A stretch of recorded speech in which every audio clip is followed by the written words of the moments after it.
Hello, this is NuBrGNi, and welcome to Breaking Out, the show about North American StarCraft II players. Here on this show, we spend 1 week highlighting an up-and-coming North American player. Throughout the week, we find out more about the player's history, their personality, and their playstyle over the course of 6 short episodes. On Monday, we'll interview the player and find out more about them. Tuesday through Thursday, we'll watch a game from each of the various matchups casted by your very own NuBrGNi. On Friday, we'll check out a generally awesome game with some sick play, and on Saturday, we'll kick it back with the player and have some wacky fun with some randomly selected events like handicap ladder matches, karaoke, and dance contests. Each episode aims to be about 20 to 30 minutes long, so you can learn more about the North American StarCraft II scene without interrupting your busy WCS schedule. Thanks so much for watching, and I hope you enjoy the show. Alright, let's do it. All right.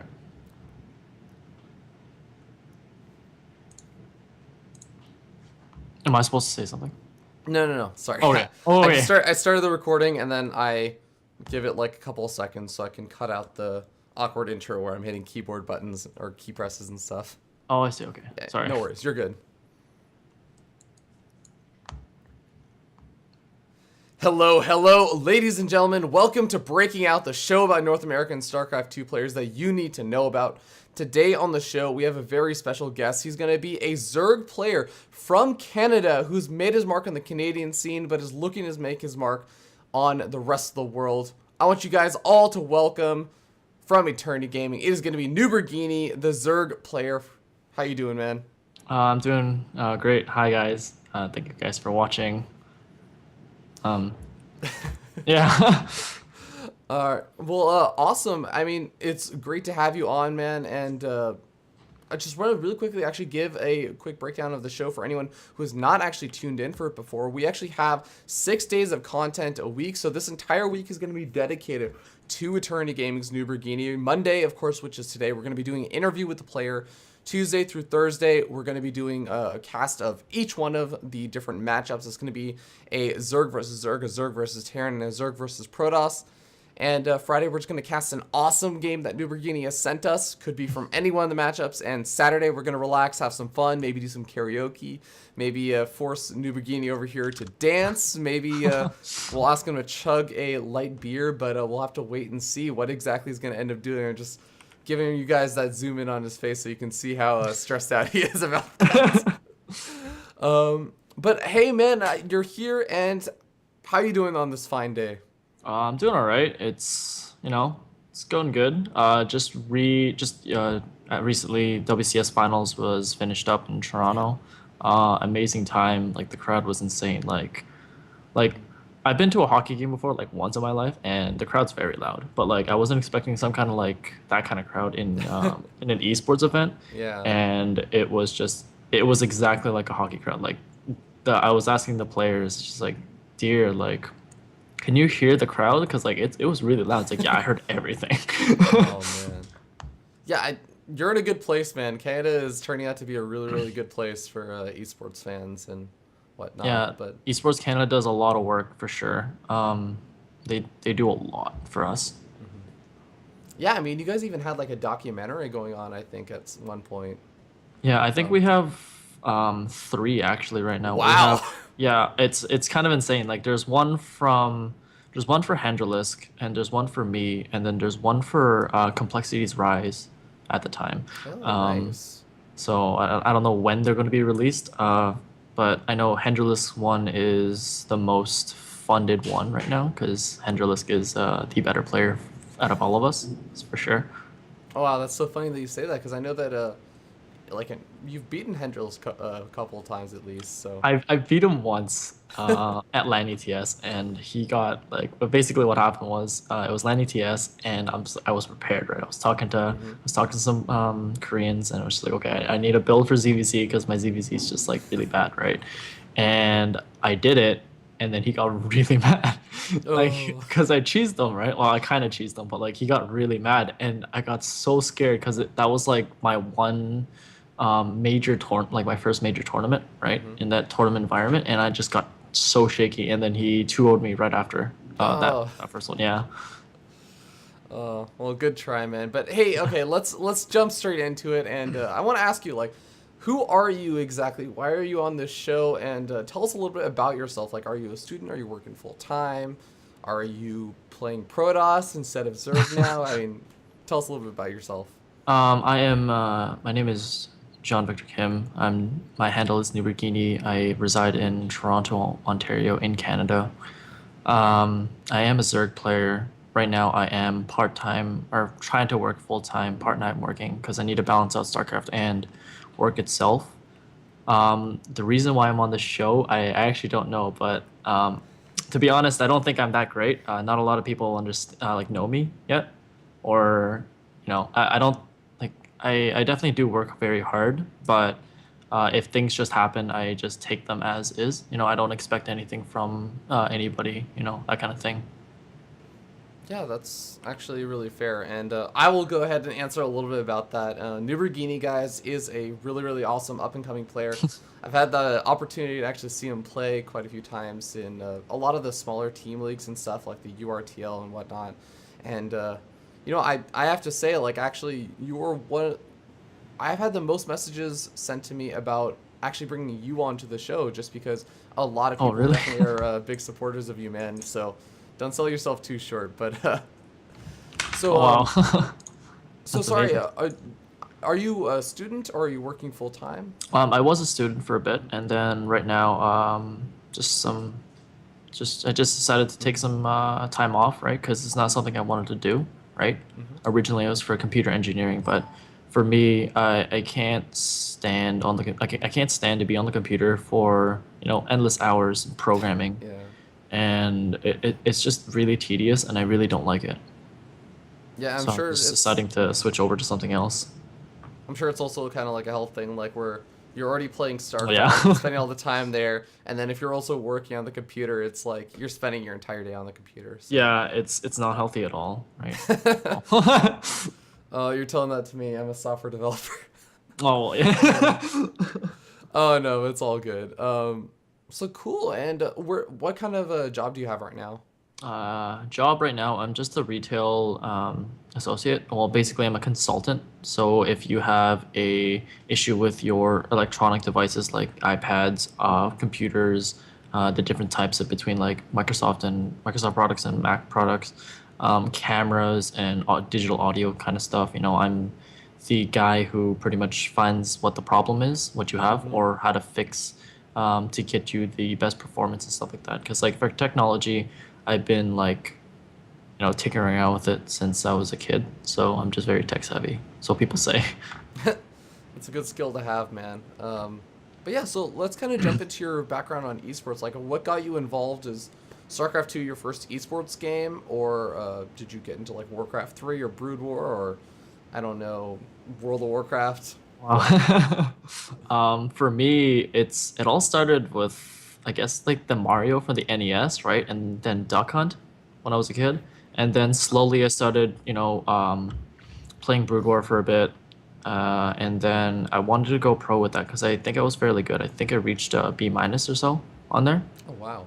and on IC Cup. And my parents said, no, you're not supposed to play these games because, you just won't make any money. I said, okay, that's fine. Like I'm still a child, right? So I decided to, expand my reaches into like World of Warcraft, Warcraft 3, Dota for a bit. And then in college, first year, I met this guy, Rob, and he was Diamond at the time. And I got StarCraft just to play around with it, just to, continue the lore and stuff, because like I'm a huge fan of Blizzard games. And we just got really competitive one day. Like he would come over at times, and we would drink and eat and just play. And then he's just like, you know what? How cool would it be to like be one of these guys to like play? Because we would watch Idra and we would watch um, uh, the Muslim and stuff like that. Like we would watch them all the time, and it was kind of cool to just like imagine it, right? Because like I was very close. I think if I was a little older and I guess the Western scene had developed, or maybe if I was in Korea, um, I think I could have made it. Maybe I'm not sure, but or at least close enough. But in college, I was just like, well, this is my chance, right? Because like I'm technically, I'm on my own. I'm living on my own. I can handle myself, and I just decided to go with it, right? But some stuff happened, like I just couldn't manage enough time, right? For I wanted to be I want to be like on a team, but I didn't really have any way to, I guess, um, have that reach to people, like get well known, stuff like that. So I got recruited by Optic at the time, and then that was like a fan base kind of thing for Optic Zero. And from there, I'm just like, well, these people on this team want to go pro, so I'll step up as manager or like as leader or whatever not, and just figure out from there, right? Okay, cool. And hey guys, actually, I'm having one really quick issue. I'll be right back, so don't go anywhere. Okay, ladies and gentlemen, welcome back. Sorry about that. I actually had someone at the door. But, let's kind of just jump back into it. And you kind of mentioned something that I wanted to go back to, and that's sort of the idea that when you were in Brood War, you felt like you were really, really a strong player, and your parents weren't entirely for you kind of going pro. So I have to ask, how do they feel about it now? Um, I told them that, well, either way, I decided to, take a year off and then go into work for a bit and then, help my parents, give some money to them and stuff like that, right? And while doing that, I can play StarCraft. So I told them I would just do like a full-time job on the side, right? But on my spare time, I would play StarCraft. And I can't really like talk to them about it unless I had like, some kind of result, right? And I don't have results now, but I'm getting up there. And then at the time, like when I did mention it, that I'm like, what do you think about me, chasing that dream again? They're just like, no, like the Western scene isn't ready for it. Even if you were in Korea, like it still wouldn't be good, right? And I was just like, okay, that's fine, right? But like I am living on my own, and the thing with my family, I don't know if it's like the rest of Korean families, but they're very strict on what you have to be and what you can be, what things that you like and stuff like that. So I really didn't like it, so I decided to move out, and so much freedom, right? But yeah. Well, that's actually really interesting that you say that because it sounds like your family is pretty aware of just, I guess, esports as a whole, and like to the point where they can say like the North American scene is not that developed and Korean scene is.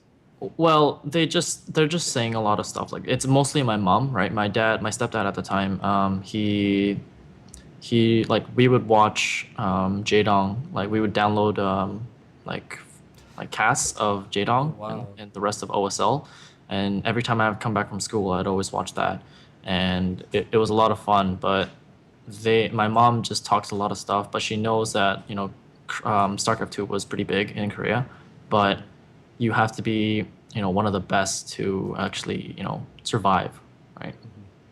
Yeah, that's definitely true. Okay, but yeah, let's kind of move on along and let me ask you something on a totally different note. Just tell me something interesting about yourself. Like, what do you do in your spare Oh. time when you're not kind of grinding away on the ladder or practicing StarCraft? Um, what I do in my free time? Do I have free time? I try to, I guess, put as much time into StarCraft as much as I can, but like there are days where like I will have free time, like traveling on the bus and stuff like that. I just like right now I'm just playing Pokemon on my 3DS. Other games would be like, Fire Emblem, stuff like that. Some kind of like strategy kind of game, right? And if I don't have that, I'd just play Sudoku a lot.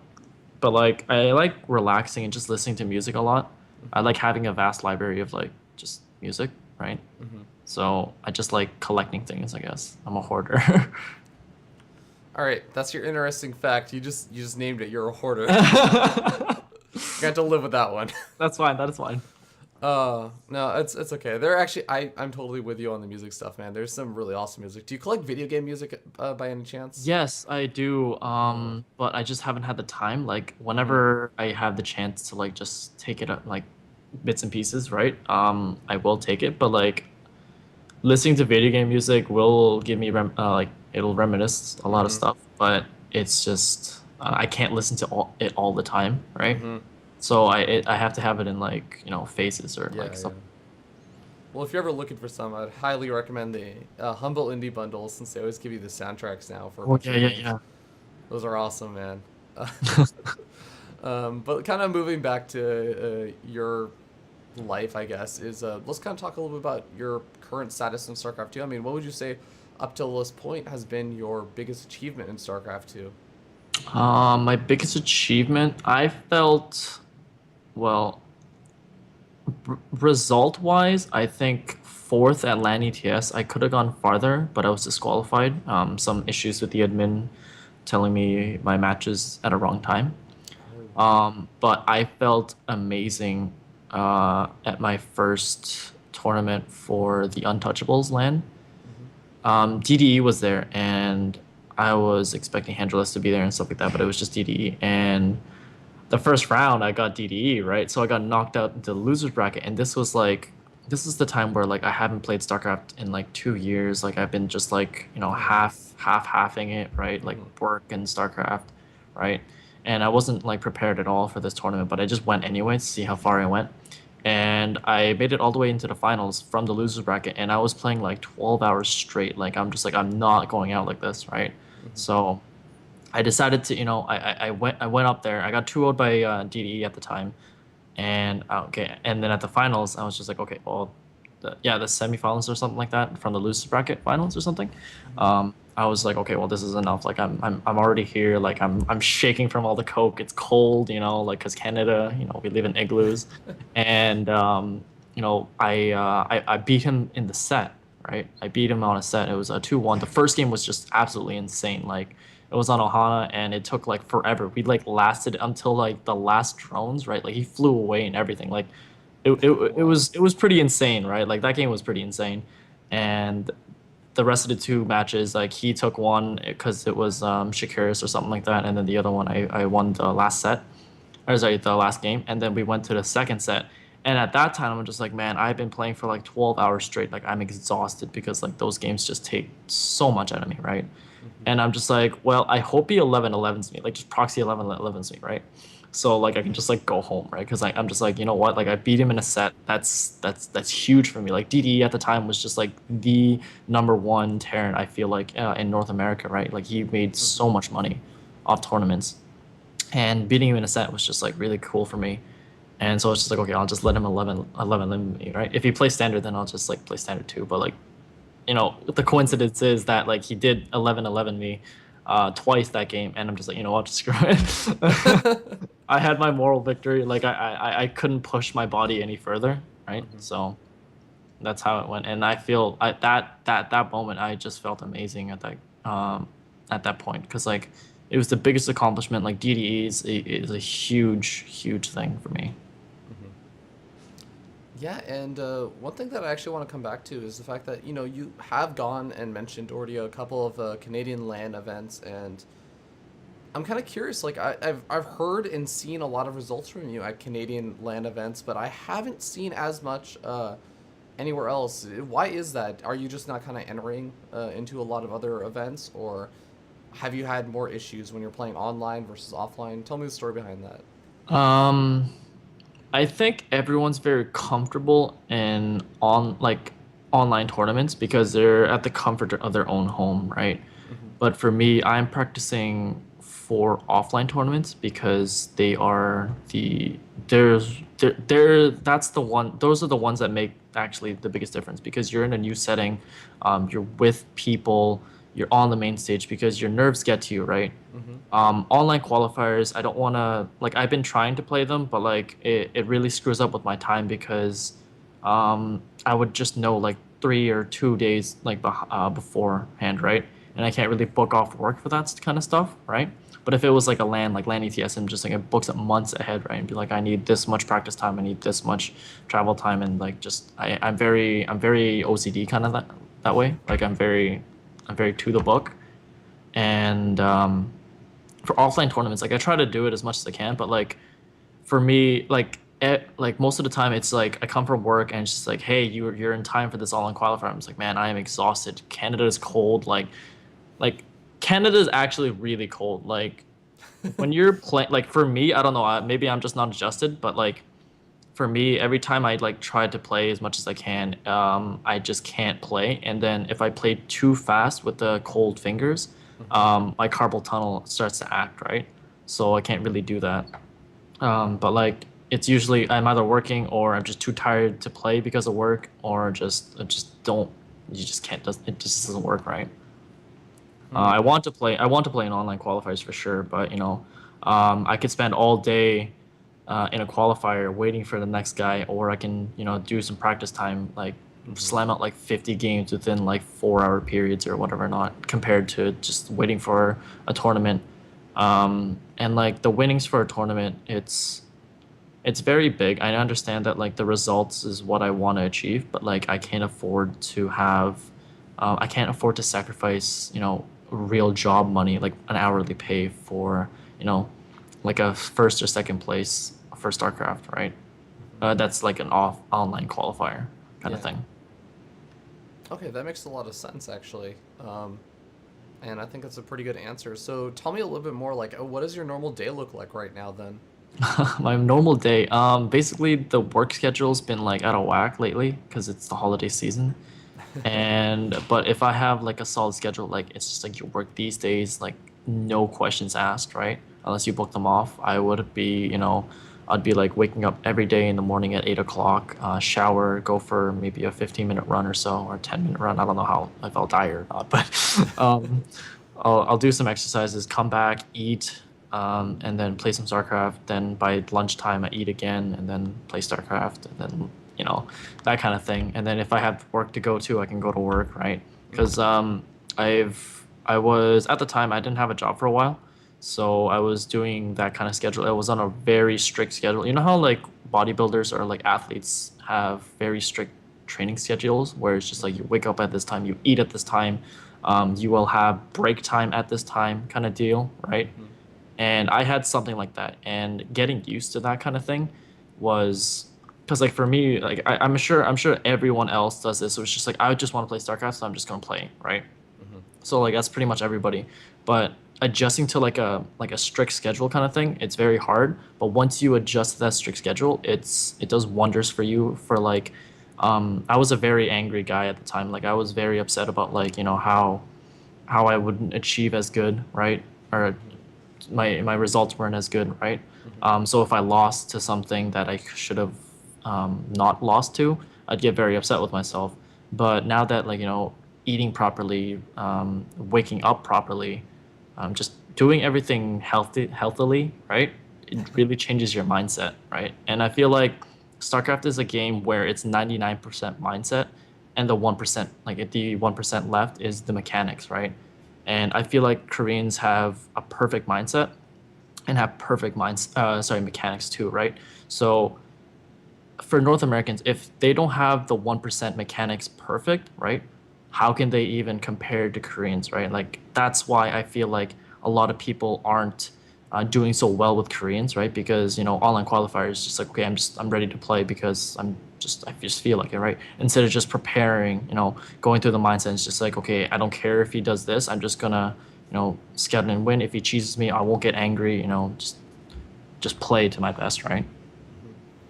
Yeah, it sounds like you have a very organized thought process in how to prepare for all this stuff and kind of organizing your day, which makes sense. I mean, if you're working full time while trying to also play StarCraft at the level that you do, you have to be a bit organized, right? Yeah, I try to do it unorganized. Like there was days where like I would wake up at like 8 o'clock in the evening and just like play straight through the night, but it's just Hmm.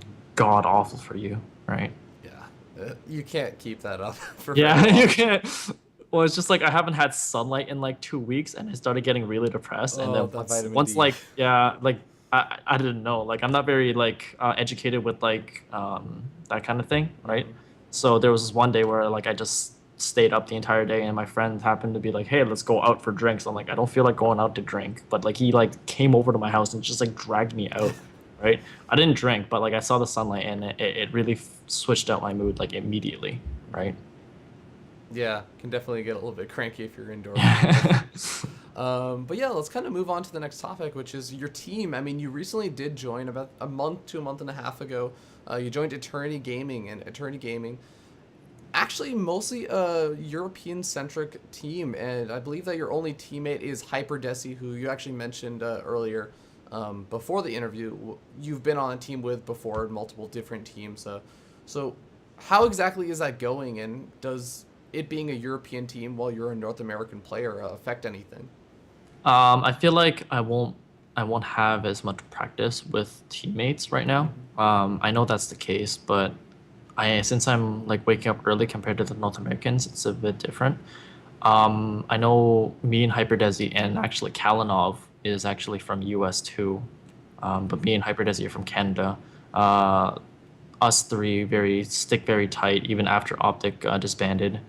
We were very close. We kept in touch because like it's hard to have people in this scene that will, you know, give 100% or it's actually 110% and just like keep constantly being motivated, right? Hmm. Without making excuses. So like I really do appreciate them for sticking like together or like them sticking together and fueling ourselves. It's like a team house kind of thing, but it's only online because like in a team house environment, it's very um you get uplifted by the environment, right? And then that's the same with them.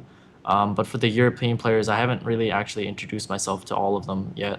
And the only Korean I think right now is Motok, and I watch Motok a lot. And I don't know what he's doing right now, but he's a very good Terran player. I'm very excited to practice with him. Maybe I can beat Masa with that, right? So. Hmm. That's actually so funny that you say that because I've been pronouncing his name Moto K this entire time. Oh really? Oh, I don't know. I don't know if it's Motok or Moto Because K. it's a capital K at the end, so Yeah. I just read it as Moto K. Oh. I'll have to ask Yeah, him. you'll have to Yeah. ask him and get back to me on that, man. But okay, so what kind of benefits have you been finding at Attorney Gaming? I mean, you kind of mentioned that you don't have as much opportunity as maybe with another North American team to find practice partners and stuff. So, what kind of stuff are you looking to get out of Attorney Gaming?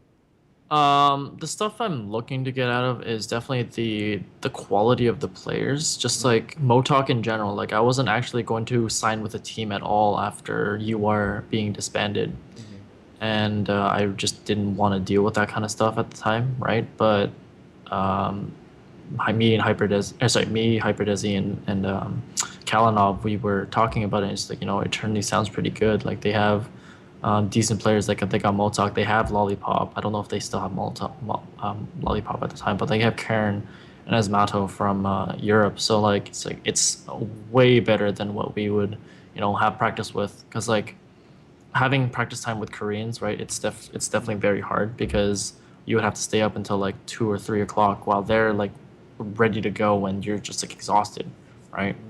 So I really do look forward to like just improving my skill asset through just them alone, right? Mm-hmm. Um, I hope eternally, I hope me and eternally can grow further like just further into my StarCraft career, right?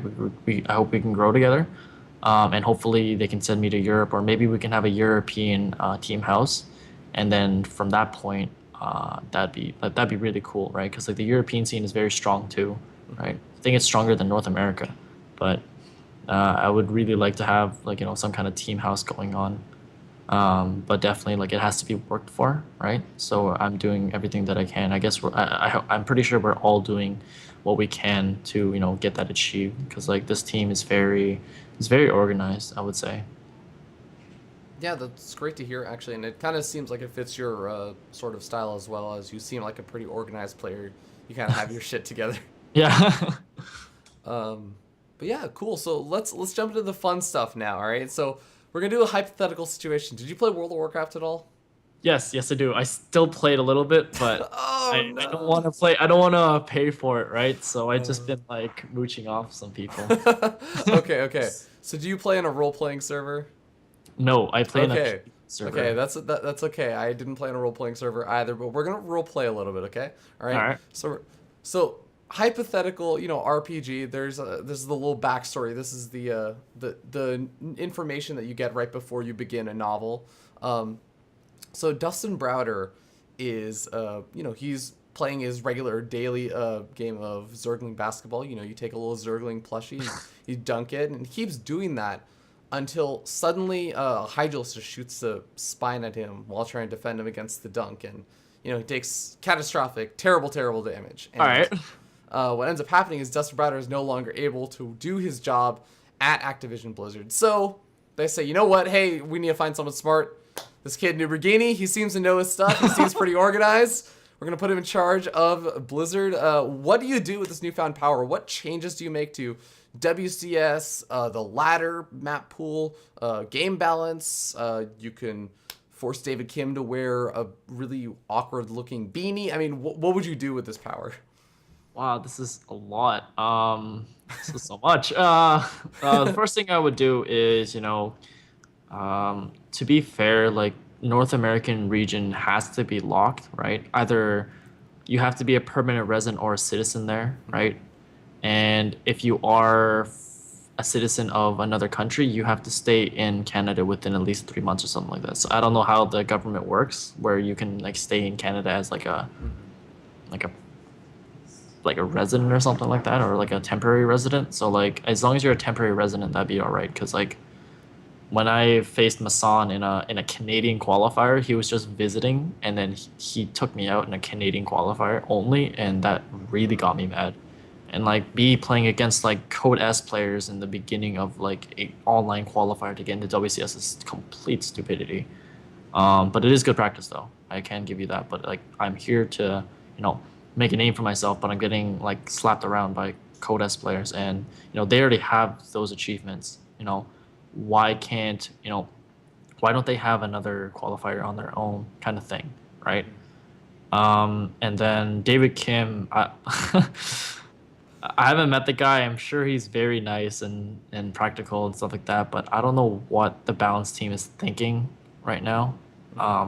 I kind of say that with some favoritism, but Widow Mines is kind of dumb. The Terrans right now, they can get away with a lot of things that they can't with, right? Protoss seems a bit weak at the moment. Sometimes,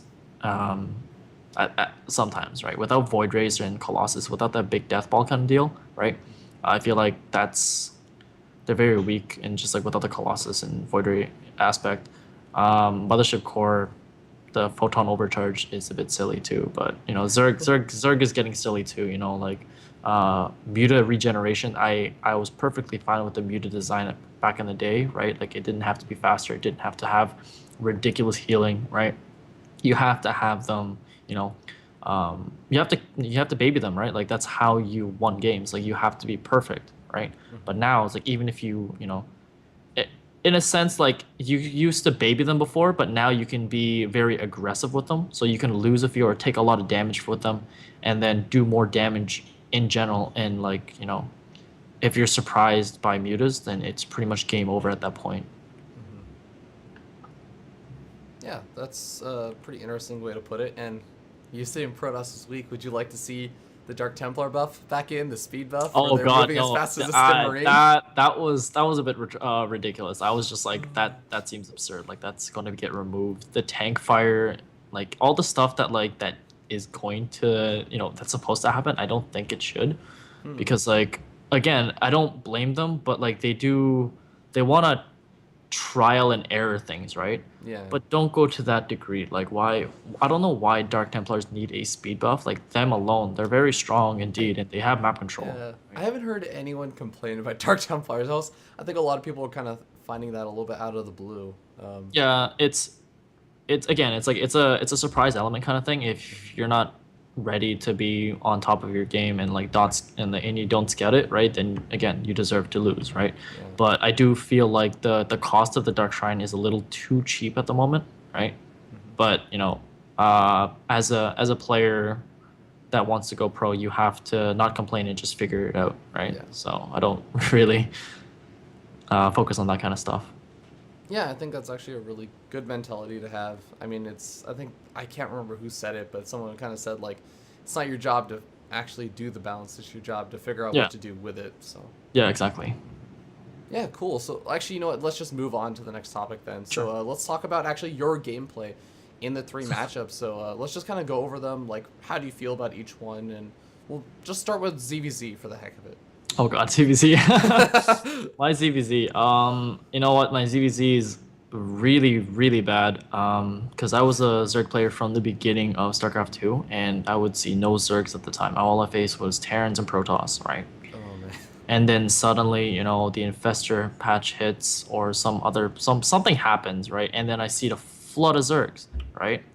And at that time, it's like, okay, I'm not laddering anymore because I have a flood of Zergs, and I'm just gonna, I'm just not gonna deal with it, right? So I would always practice with, very like on the same caliber Terran or Protoss, Hmm. but my ZVZ was never actually, um, being improved, right? Hmm. And then and I guess that's when the infestor buff came or something like that, or Hmm. something happened a second time, and then that's when you see just an absurd amount of Zergs, like 99% Zergs, even in qualifiers, right? Yeah. So I was just like, okay, well, I need to focus on this, but like I would just start cheesing them, right? Because they didn't figure out Temple Bane Yeah. yet, so I just abused that because I was getting results. So I was just like, okay, that's fine, that's more than enough for me, right? And then when I have time, I can deal with that, but. Zerg versus Zerg.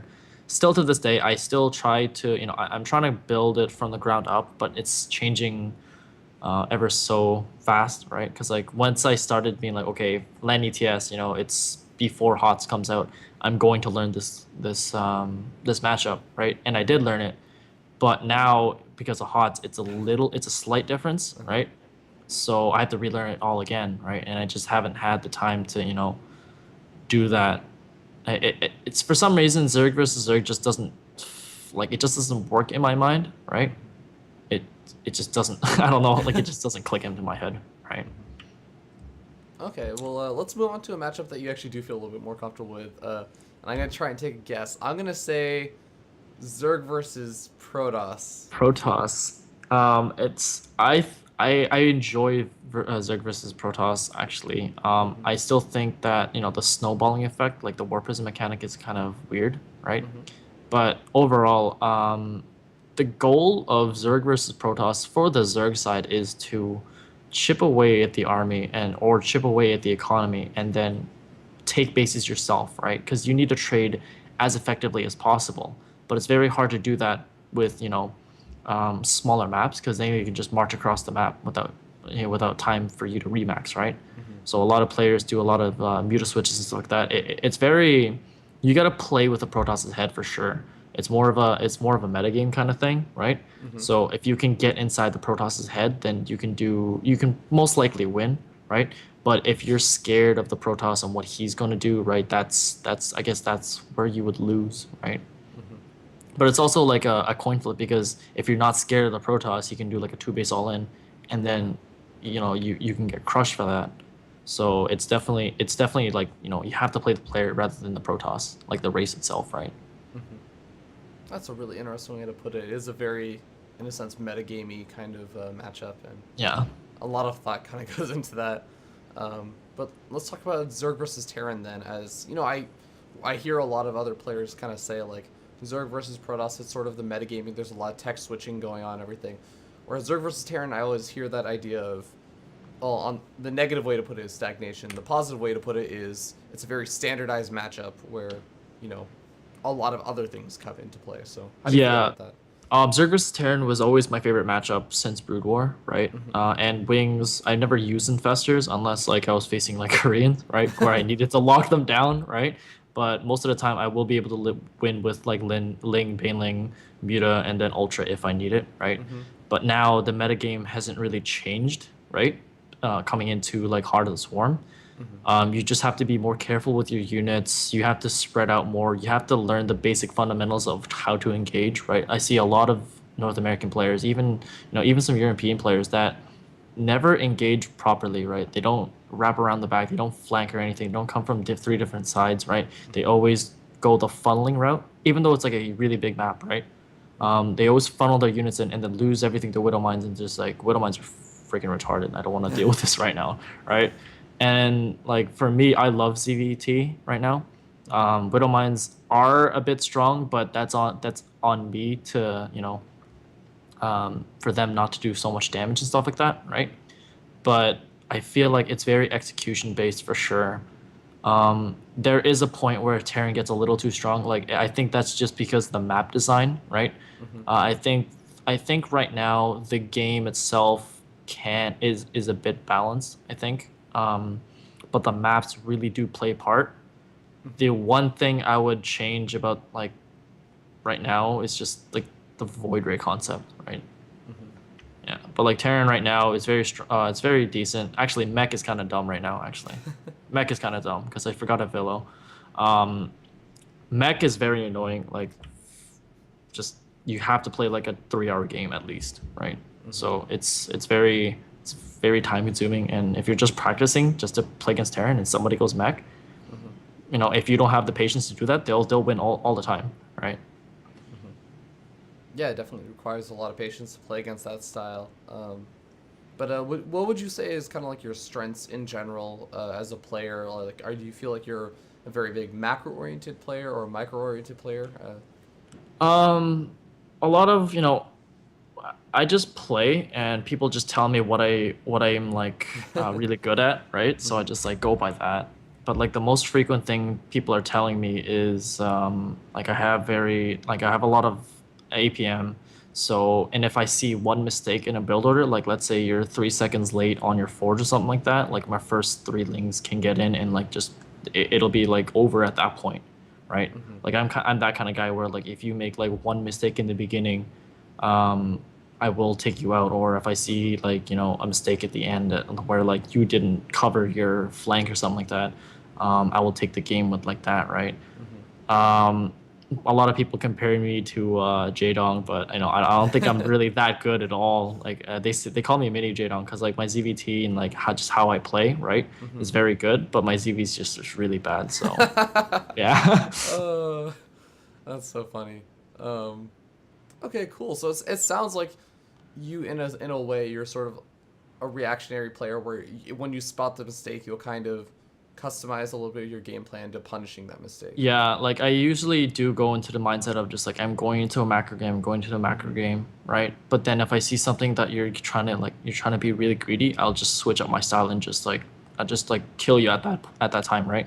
Because Hmm. like I have to scout it, but I wouldn't go into a game unless I would metagame them for sure. Like I would know 100% saying that I will like beat you with this 100%, right? Like Yeah. for Desro's game in Atlanta ETS, I metagamed him twice that game, and I did 2-0 him because just strict metagame, right? Hmm. Um, yeah. That's fair. That's actually a really, really strong style to be able to do that. And I'm actually a little bit sad that we don't see more of that in StarCraft 2 because I came a little bit from the fighting game community, and in fighting game community it's all about kind of reading your opponent a little bit, and when you see it, not just like predicting them, but when you see mistakes, you punish the mistakes. Whereas I Yeah. feel like a lot of people get into this mode of like focus on yourself and just focus purely on macroing, and when my macro is good enough, like then I'll beat everybody. And it's like, well, Yeah. It is true to a fact because like StarCraft 2 hmm. is a very hard game. Like you have Hmm. to manage yourself 100%, right? And you also have to scout, right? Hmm. That's why it's very hard, and not a lot of people can still, do both at the same time, right? Like scout them perfectly and read their build order and then Hmm. perfectly macro at the same time, right? So I do agree that, focusing on yourself is the number one thing to do. I think it's a smarter thing to do, right? Hmm. But once people learn how to, focus on the opponent too, right? Yeah. That's when they'll actually excel. Hmm. Okay, cool. And with that being said, let's kind of move on to the next topic, which is, has there been anything that you've kind of been working on lately? Anything that you've sort of wanted to strive to improve on in your gameplay? ZVZ for sure. Like ZVZ is always the number one thing I need to improve on because like lately there's still so many Zergs out now, right? Hmm. And it's very hard for me to get by in the LAN, like offline LANs too, because I live with Henderlisk and Hmm. Masa. Masa, he he gets into my head for sure. Like he also gets into Henry's head or Henderlisk's head, Yeah, yeah. right? But I feel like if we both macro, like if like Henderless macros and like I macro versus Masa, I feel like we can take it for sure, right? but he just reads us so hard, and like he just like there was this time where like I went on Whirlwind, we were playing Whirlwind, and he goes gas first into Hellion all in, right? And I did a three hatch before pool, and I'm just like, oh my god, right? Like it was absurd, right? Who does that And on Whirlwind?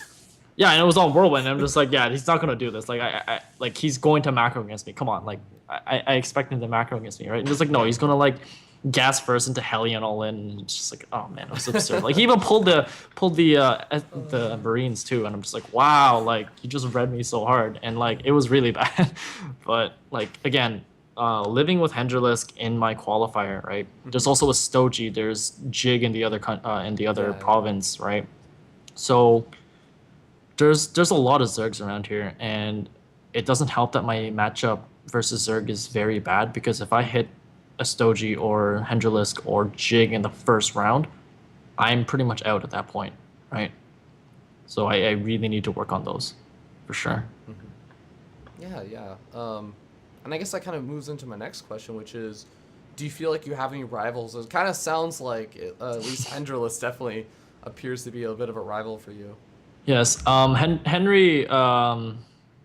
I would say he was my rival. He wouldn't say I'm his rival because I'm just like really bad compared to him. Like I'm nowhere close. But like, you know, getting a set off him, like even in the winners bracket, right? I think that would be like if he goes down to the losers bracket and then like beats me again, like I think that would be more of an accomplishment than anything for me, right? Masa is not really my rival because he's just a smarter player for sure, right? He is definitely the better player and the smarter player, right? But I think I can go toe to toe with him, right? Because like ZVT is one of my best matchups, right? But ZVZ, it's just like I'm at a very low point right now, and he's at such a high point where I have to, beat him to go to my next to achieve my next form or something like that, right? So yeah, definitely, I feel like if I can beat Henderlisk, um, my rivalry between him will be over, right? Because if I beat Masa, right, it's like okay, I still have to beat Henderlisk, right? So it's not a huge I guess like an achievement for me, like getting over that top of the mountain kind of deal. Yeah, yeah, that's totally fair. So it sounds like friendly rivalries, though, Yeah, right? yeah, it definitely is Nothing like friendly, you right? wanna poison them or maybe hire Um, someone to like shank them in prison or something. no, definitely not. I overall like I'm very friendly with everybody. I don't really have any hatred towards anybody. I kind of dislike Desro, um, just because like he's very unprofessional of like because I thought he was like a nice guy. I met him at LAN ETS after my games. Like, oh, thanks so much for playing and stuff like that. Like, I really definitely learned a lot and stuff. And he did the same thing too, but behind this, like when he went back to his computer, he talked on stream and he said some rude things. So I don't appreciate that for sure. And yeah, he just hasn't changed his attitude. So Desro is one of the guys where like I don't really have a conflict with him, but I just dislike him for sure. Right. Oh, actually, no. There's this one guy, Eggy. He has been. Oh man, this like I think I should get a restraining order from him, but like he's What? been like he's been like on my case for like forever, right? Like he would go to Reddit about me saying like, oh, we should like get this guy out of here and stuff like that. Like he actually really hates me, right? He would Why? I couldn't tell you, to be honest. Like he would go on my stream under a fake account and try to trying to get me to say some things, right, that he can Oh use my against god. me. And there's this one time where he did, and he sent like this entire paragraph to my sponsors, and I was running around for like a week trying to calm them down because Oh like my god. it was a joke, right? And it's just like, yeah, like I'll level your account, like I'll do it for money, sure, right? And then like it's a joke, right? Because I thought he was just one of my viewers because I saw him a lot, right? Oh my god. But he used that, and it's absurd. Like it, that guy, I don't wish anything bad happens to him, but I just wishes he leaves me alone. Like I really don't want to deal with that kind of stuff, right? Like Well, I I'm not hope even that yeah. good, right? So Well, I hope he I don't gets know cannon why. rushed every single game he ever tries to play StarCraft. Oh, that sounds terrible, man. Well, at least the people that are worthwhile, you're still like being a rival with. You actually are friendly with. Yeah. I'm gonna be totally blunt. Like, screw that guy. Sounds like a pretty big asshole. But Yeah. let's move on to a little bit of a friendlier note, and that's kind of like the future. So, I mean, what exactly does the future hold for you? Kind of ideally, are you planning to go full time if you get the opportunity to, or what? For sure, if I can get the opportunity to go full time, like even for like 3 months, I think that alone will give me enough time to, fully bring out my potential, I think. Maybe I don't know, 3 months is pushing it, but like that's lowballing it, right? But I will work if it was 3 months, he's like, look, you got 3 months to work in the EG house or something like that, right? And I'm just like, I will take every second of being in there like to heart and just improve as much as I can, right? Because I don't want to quit StarCraft, like get away from the competitive scene when without giving 110%, right? Mm-hmm. Because if you don't give 110% and you're just like, I gave 99 or 100, like 99.9%, and you know what, I think that's good enough, and not just quit, right? But as you go down your years, like as you go down your life, all right, you look back at it, and it's just like, what if I did this? I'm that guy where it's just like, what if I did this wrong? Like, what if I did this differently? What could have happened, right?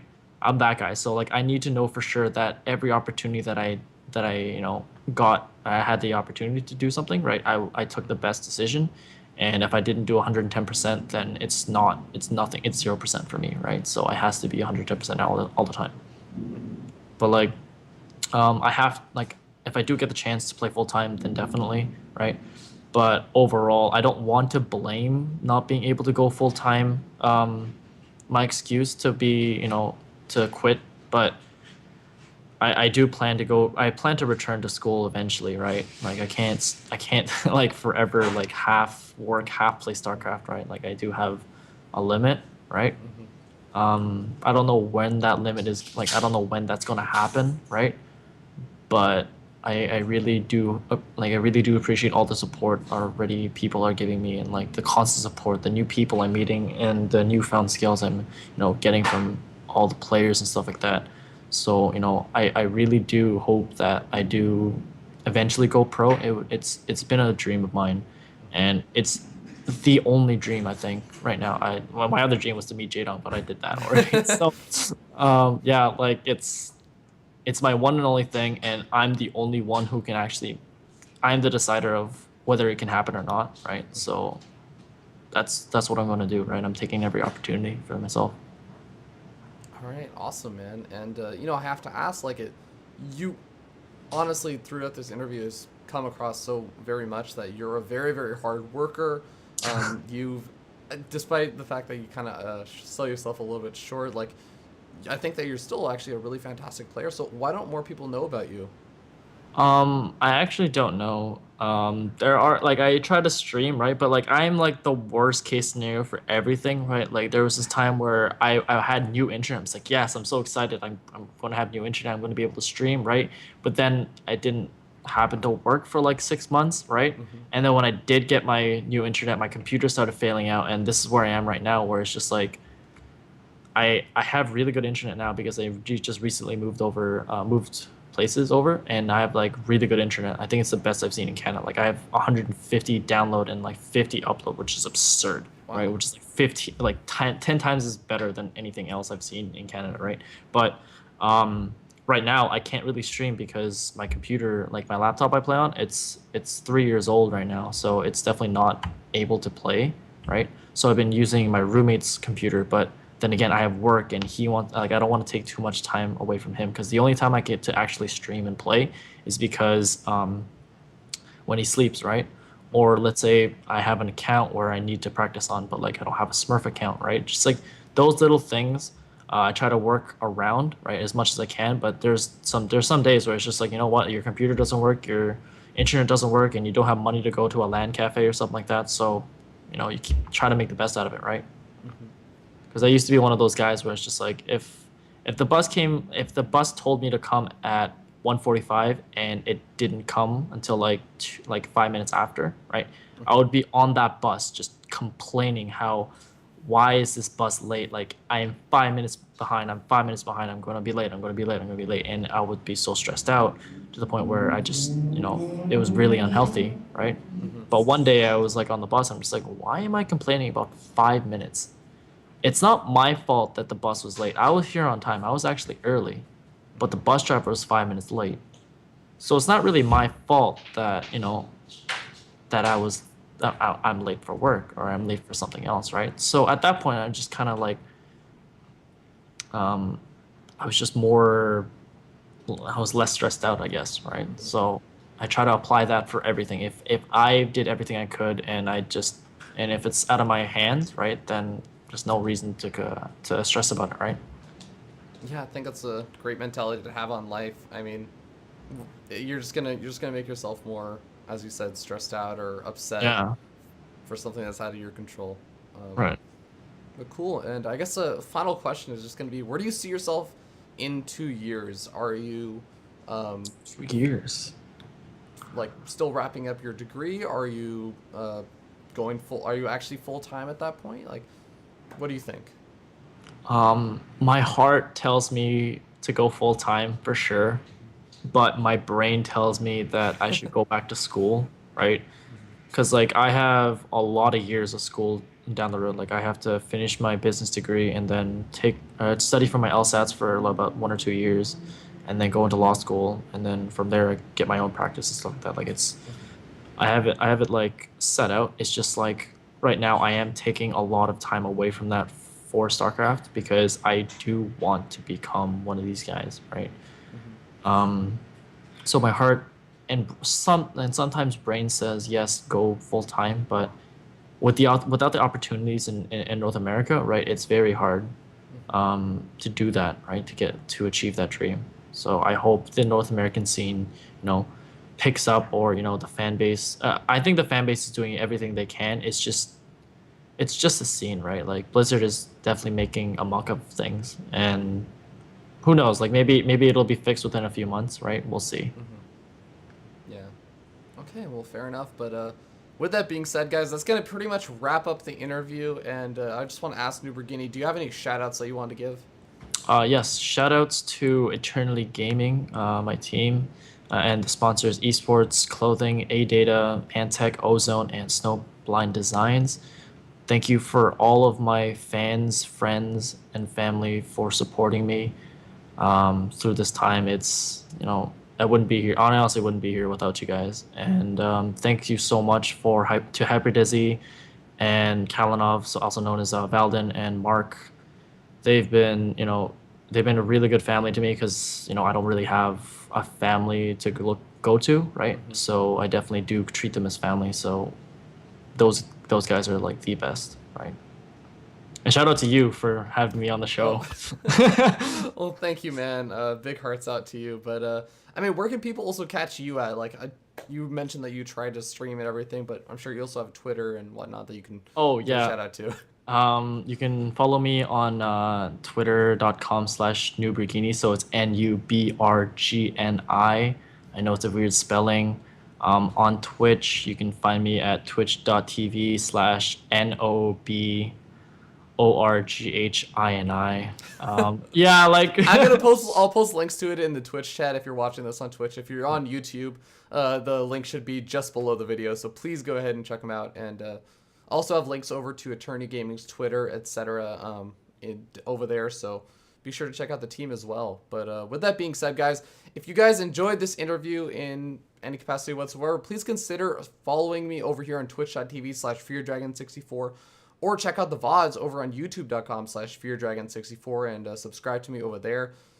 My name has been Fear Dragon, and it's been absolutely wonderful to have you on, NuBrGNi. We're going to be spending this entire week on you, casting all the games that you've sent. And Saturday, if you guys are interested, we're going to be doing the fun day where we're going to make NuBrGNi do something terrible that he doesn't want to do probably.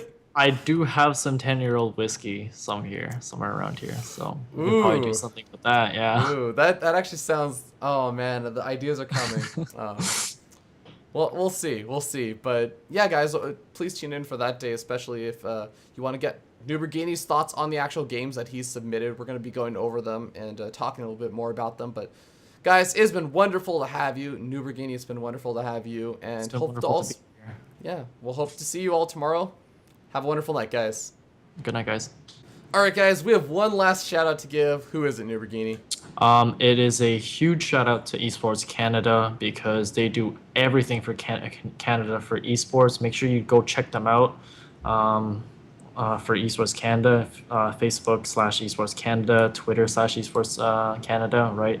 Support them as much as you can. If you want more stuff in Canada, make sure you hit them up, right? So big shout out to them. I love you guys.